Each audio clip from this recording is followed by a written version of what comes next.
अस्सलामुअलैकुम, मैं हूं मारिया अली। आप देख रहे हैं मेरा चैनल। अमीर बलाच के पल पल की खबर, आखिर शूटर को उस वक्त कौन दे रहा था, कातिल किस वक्त शादी की तकरीब में एंटर हुआ, उसके साथ कौन कौन मौजूद था, कौन कौन मिला हुआ था।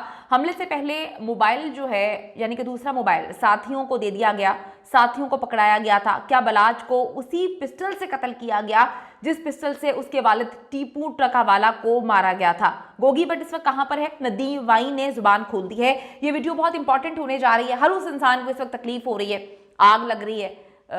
पता चल रहा है जिस तरह से हमें कमेंट्स भेजे जा रहे हैं, जिस तरह से ईमेल्स भेजी जा रही हैं, जिस तरह से धमकियां देने की कोशिश की जा रही हैं कि इस मासूम लड़के के कत्ल को जो है छुपाने की कोशिश की जा रही है, बंद करने की कोशिश की जा रही है, और जो दरिंदे कातिल है उनको बचाने की कोशिश की जा रही है। अमीर बलाच टीपू जिसका कोई कसूर नहीं था, जो अमन व अमान की बातें किया करता था, जो दुश्मनी ख़त्म करने की बातें किया करता था, उसको कत्ल करके ये साबित किया गया कि हम दुश्मनियाँ चाहते हैं, हम अमन व अमान से सख्त नफरत करते हैं। अमीर बलाच टीपू के नामजद कातिल तो गिरफ्तार नहीं हो सके अभी, लेकिन पुलिस तफ्तीश में कुछ हैरानकुन इंकशाफात जो हैं वो सामने आ रहे हैं। शुक्र करें कि पुलिस अभी तक तफ्तीश जो है वो कर रही है या दिखावा कर रही है। पुलिस ने शादी की तकरीब और जो पार्क व्यू हाउसिंग सोसाइटी है जहाँ पे ये वलीमा हो रहा था, उसकी सीसीटीवी फुटेजेस जो हैं वो हासिल कर ली हैं। ये बड़ी इंपॉर्टेंट चीज़ है, बड़ा टाइम लगाकर हासिल की गई है, बहुत पहले हासिल कर लेना चाहिए था।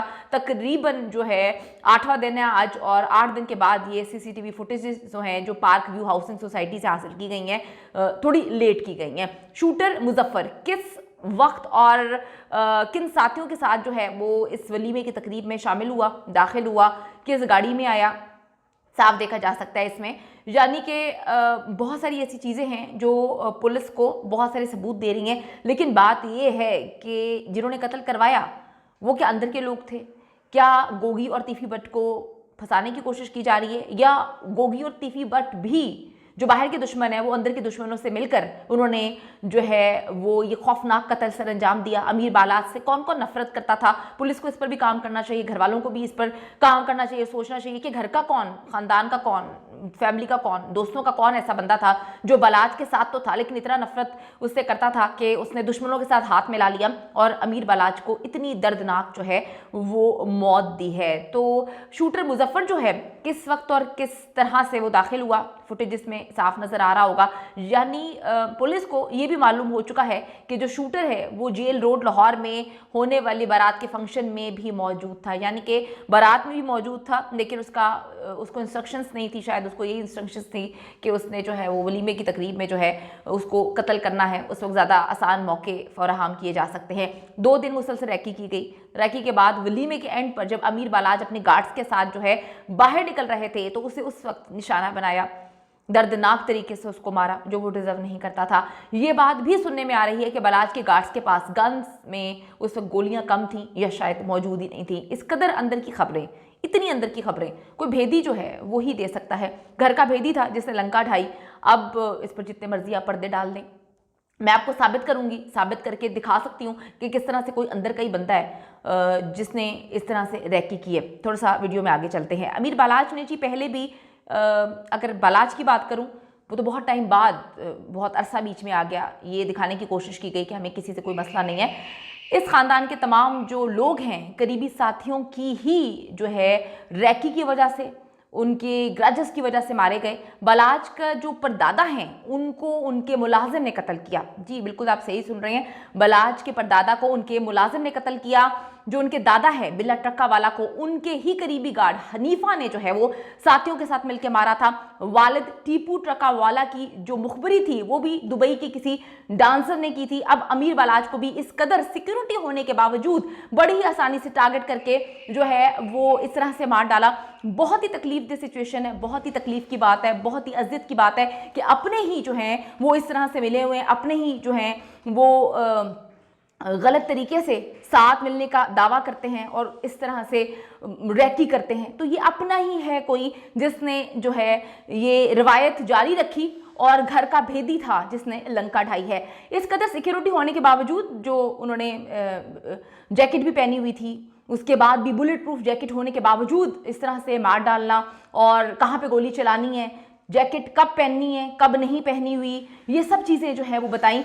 अब ये भी खबरें सामने आ रही हैं कि जो बारात वाले दिन उन्होंने बुलेट प्रूफ जैकेट पहनी भी नहीं हुई थी, लेकिन वहाँ पे सीन ऐसा नहीं बना, सिनेरियो ऐसा नहीं बना, पहनी हुई थी। अब किसने बताया कि गर्दन पे मार रहे हैं, ये बहुत ज़्यादा अंदर की चीज़ें हैं, अंदर का बंदा ये सब कुछ बता सकता है। जिस पिस्टल से अमीर बालाज को कत्ल किया गया वो पिस्टल बिल्कुल वैसे ही है जैसे उनके वाले टीपू को लाहौर एयरपोर्ट पर मारने के लिए जो है इस्तेमाल किया गया था। इस पिस्टल के भी नंबर को साफ कर दिया गया है और इसे दोबारा से पॉलिश भी कर दिया गया है, यानी पिस्टल की शनाख्त जो है वो मिटाई गई है ताकि वो ट्रेस ना हो सके कि किसने और कब इसको खरीदा, कहां से इसको लिया गया, किसके जेरे इस्तेमाल थी ये। शूटर मुजफ्फर ने चादर ली हुई थी ताकि किसी को पता ना चल सके। उसने अंदर से जो है वो गोलियां मारी, एग्जैक्ट उन जगहों पर मारी जहां पे उसको बताया गया था कि यहाँ पे मारोगे तो वो कत्ल हो जाएगा, यानी किसी को पिस्टल नजर ही ना आए। शूटर को बहुत अच्छे से मालूम था कि गोलियां सिर्फ सर और गर्दन पे मारनी है तो ही बालाज जो है उसको खत्म किया जा सकता है। शेर का बच्चा था, बड़ी ही बेदर्दी के साथ धोखा देकर उसको मारा गया। उसने यही कोशिश की कि ऐसी गोलियां मारें, ऐसी जगह पे गोलियां मारें कि बचने के कोई चांसेस ना हो। 9mm पिस्टल की गोलियां बालाज के राइट शोल्डर पर और गर्दन के पास लगी और जिस्म के अंदर जो है वो घुस गई।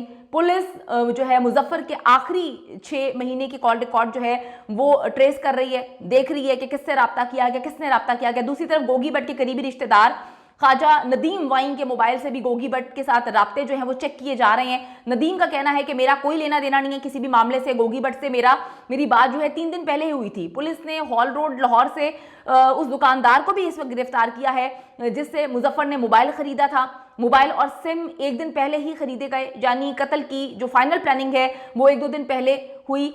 तकरीबन 2 से 3 महीने लग गए, रैकी करने में 2 से 3 महीने लग गए। मैं आपको थोड़ा सा बताती चलूं कि बालाज जो है घर से बहुत कम बाहर निकलते थे, वहीं पे सारे मामला जो है घर में हैंडल किए जाते थे, टैकल किए जाते थे। वो जब भी निकलते थे इंतहाई सिक्योरिटी हसारे में निकलते थे।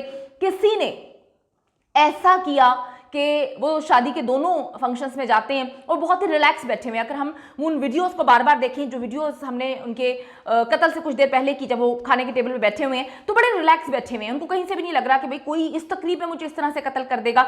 और बड़ी मिस्टीरियस बात है कि जो शादी की तकरीब चल रही थी वो कोई आम बंदे की शादी की तकरीब तो नहीं थी। वहां पर सिक्योरिटी होनी चाहिए थी, सिक्योरिटी नाकिस, इनकी अपनी सिक्योरिटी होनी चाहिए थी, वो मुकम्मल तौर पर नाकिस। इनके सिक्योरिटी गार्ड्स कहाँ पे थे? इतना हाई प्रोफाइल बंदा जिसको इतना खतरा है, जिसकी जान को इतना खतरा, इतना लीनियंट किस तरह से बर्ताव किया गया जब वो बाहर निकल के जा रहे थे। कितनी आसानी से, कितने आराम से कोई भी इंसान जो है उनको जाके मार सकता है। हमने इन फुटेजेस में, इन वीडियोस में साफ देखा है कि बहुत आसान था उनको मारना। पता नहीं किसने मुखबरी की, कौन मिला हुआ था, कौन चाहता था कि बालाज को इस तरह से कत्ल किया जाए। लेकिन मैं फिर आपको बताऊं कि जिससे भी हमारी बालाज के हवाले से बात हुई है वो एक ही बात बोलते हैं कि बालाज बहुत सुलझा हुआ इंसान था, बालाज बहुत पॉजिटिव इंसान था, नेगेटिविटी उसके पास से नहीं गुजरी थी। वो सिर्फ पॉजिटिविटी ही जो है फैलाना चाहता था। अपने भाइयों को बच्चों की तरह पाला, अपने उनके 2 बेटे हैं, उनका फ्यूचर क्या है। एक गंदी दुश्मनी की भेंट जो है उनके मासूम बच्चे भी उसी तरह से चढ़ गए जिस तरह से जो है ये इनके साथ हुआ था। इनके वालिद को बेदर्दी से कत्ल किया था, ये अपना सब कुछ छोड़ के पाकिस्तान आए। सिर्फ ये बात कि एक बंदा तालीम को फरोग दे रहा है, अवेयरनेस को फरोग दे रहा है, दुश्मनी को कह रहा है कि खत्म करना चाहिए, इससे कोई लेना देना नहीं है। फिर भी कोई अपना क्या कोई दुश्मन ऐसा था जो नहीं चाहता था कि बालाज जो है वो पॉजिटिविटी और इन सारे गंदे कामों को जो भी उसे एसोसिएट किए जा रहे थे उनको बंद करे। कौन था जिसने बालाज को कत्ल किया? इस पर पुलिस को और उनकी फैमिली को हर हाल में काम करना चाहिए। कोई शायद बहुत ही करीबी था जो बालाज को नापसंद करता था।